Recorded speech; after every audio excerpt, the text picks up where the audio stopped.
ఇదైతే బుధవారం నాడు తీసిన మినీ వ్లాగ్ అండి. ఉదయాన్నే మా ఆయనకైతే కాఫీ కలిపించేసాను. ఆ రోజు కొంచెం లేట్ అయింది లెగడం అనేది. ఇంక మా పాప అయితే వాళ్ళ క్లాస్ ఫ్రెండ్స్ వచ్చి పాస్తా అడిగారంటే ఎక్కువగా పాస్తా చేసి ఇమ్మందని చెప్పేసి పాస్తా అయితే చేసి ఇచ్చేసాను.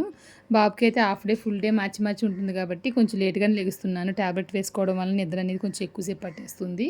చాలా మంది లంచ్ బాక్స్ వీడియో చూసిన తర్వాత పాస్తా రెసిపీ అడిగారు. త్వరలో వీడియో పోస్ట్ చేస్తానండి. ఇంకా పిల్లల్ని అయితే స్కూల్లో వదిలేసి వచ్చేటప్పుడు ఈయన చేపలు పీతలు తీసుకొచ్చారు. ఇంకా బియ్యం అయితే కుక్కర్లో కడిగి పెట్టేసి పీతలు పులుసు చేశాను. అంతేకాకుండా మా ఆయన పుట్టినరోజుకి ఏమీ చేయలేదని ఆ రోజు మా ఆయనకి చాలా ఇష్టం అని చెప్పేసి కేసరి చేశాను. మార్నింగ్ బ్రేక్ఫాస్ట్ కి అది తినేసి వెళ్ళిపోయారు అనమాట. ఇంకా 10 ఆ టైంకి అయితే ఆయన వెళ్ళిపోయారు కాబట్టి ఇంక ఇల్లు అయితే ఇలా ఉంది. కొంచెం రెస్ట్ తీసుకున్న తర్వాత పని అనేది మొదలు పెట్టాను. ఒక 11 ఆ టైంకి అయితే భోజనం చేసాను. ఇంక తర్వాత మధ్యాహ్నం పిల్లల్ని స్కూల్ నుంచి తీసుకురావడం, తర్వాత డాన్స్ క్లాసు ఇలా అయిపోయింది అనమాట. ఇంకా రాత్రికి అయితే మా పాప త్వరగా పడుకుని పోవడం వల్ల 11:30 ఆ టైంకి ఒకసారి లేచింది, ఆకలేస్తుందని చెప్పేసి అందని అప్పుడు దోశలు అయితే వేసి ఇచ్చాను.